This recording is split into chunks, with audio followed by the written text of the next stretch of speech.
English Book Story. Fair Play. Part I.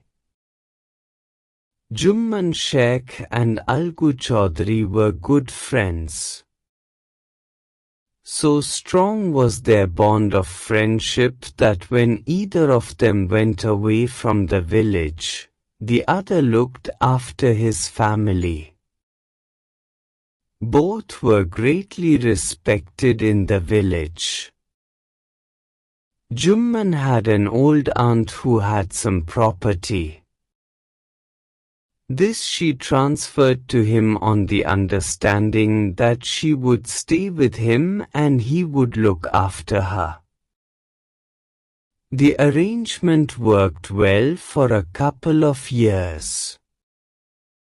Then the situation changed. Jumman and his family were tired of the old relative. Jumman became as indifferent to her as his wife, who grudged even the little food that the old lady wanted every day. She swallowed these insults along with her food for a few months. But patience has its limits. One day she spoke to Jumman, "My son, it is now obvious that I am not wanted in your house. Kindly give me a monthly allowance so that I can set up a separate kitchen. My wife knows best how to run the house." "Be patient," said Jumman shamelessly. This made his aunt very angry and she decided to take her case to the village panchayat. For many days, the old lady was seen talking to the villagers, explaining her case and seeking their support. Some sympathized with her, others laughed at her and a few others advised her to make it up with her nephew and his wife. At last she came to Algu Chowdhry and spoke to him. "You know, Chachi, Jumman is my best friend. How can I go against him?" Algu said, "But is it right, my son, to keep mum and not say what you consider just and fair?" pleaded the old lady. "Come to the panchayat and speak the truth," she said. Algu didn't reply, but her words kept ringing in his ears. Part 2. The panchayat was held the same evening under an old banyan tree. Jumman stood up and said, "The voice of the Pach is the voice of God. Let my aunt nominate the head Pach. I will abide by her decision. The Pach knows neither friend nor enemy. What do you say to Algu Chowdhry?" the old lady announced. "Fine," replied Jumman, hiding his joy over this unexpected piece of luck. "Chachi, you are aware of my friendship with Jumman," said Algu. "I know that," replied the aunt, "but I also know that you will not kill your conscience for the sake of friendship. God lives in the heart of the Pach, and his voice is the voice of God." And the old lady explained her case. "Jumman," said Algu, "you and I are old friends. Your aunt is as dear to me as you. Now I am a parch. You and your aunt are equal before me. What have you to say in your defense? 3 years ago, began Jumman, my aunt transferred her property to me. I promised to support her as long as she lived.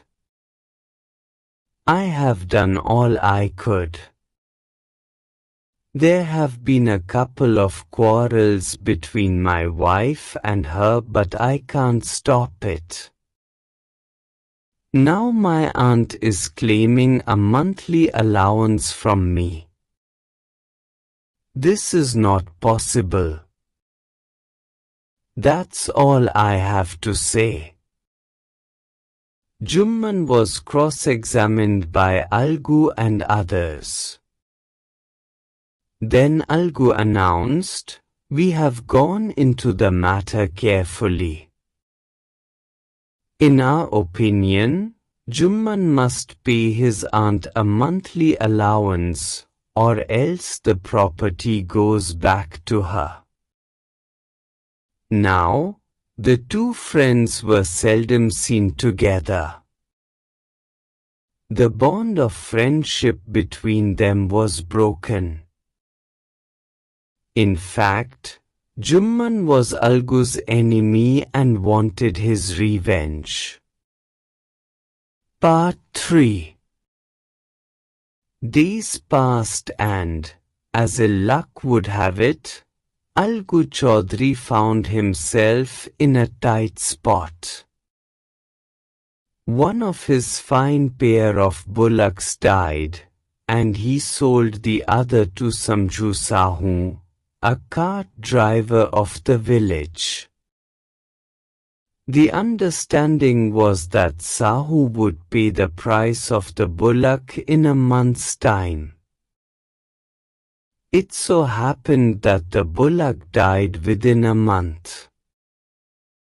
Several months after the bullock's death, Algu reminded Sahu of the money he hadn't yet paid. Sahu got very annoyed. "I can't pay you a penny for the wretched beast you sold me. He brought us nothing but ruin. I have a bullock. Use it for a month and then return it to me." "No money for the dead bullock," he said angrily. Algu decided to refer the case to the panchayat. For a second time in a few months, preparations for holding the panchayat were made, and both the parties started meeting people seeking their support. The panchayat was held under the old banyan tree.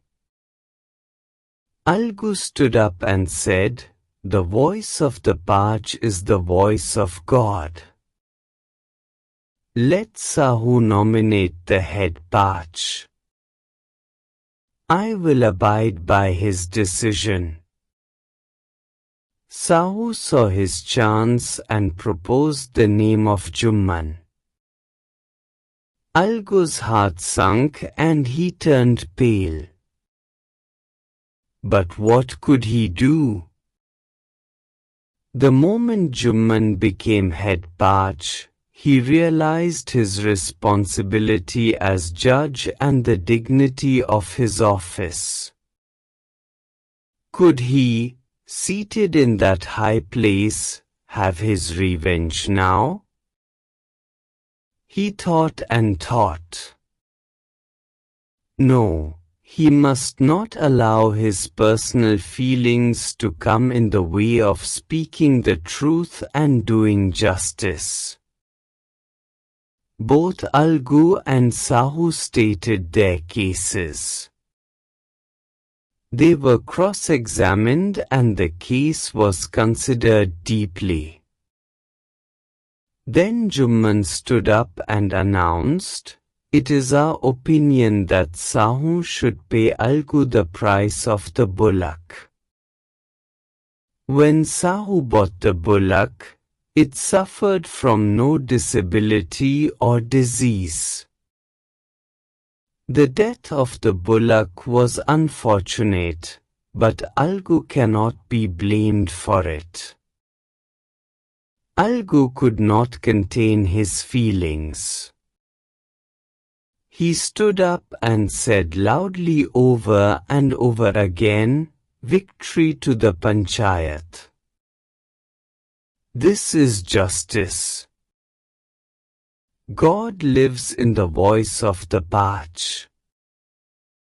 Soon after, Jumman came to Algu, embraced him and said, "Since the last Panchayat, I had become your enemy. Today I realized what it meant to be a Pach. A Pach has no friend nor enemy. He knows only justice. Let no one deviate from the path of justice and truth for friendship or enmity."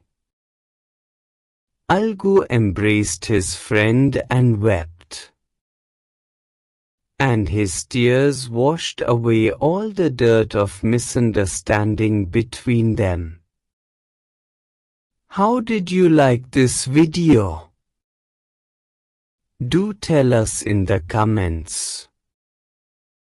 Have a good day. See you in the next video. Thank you.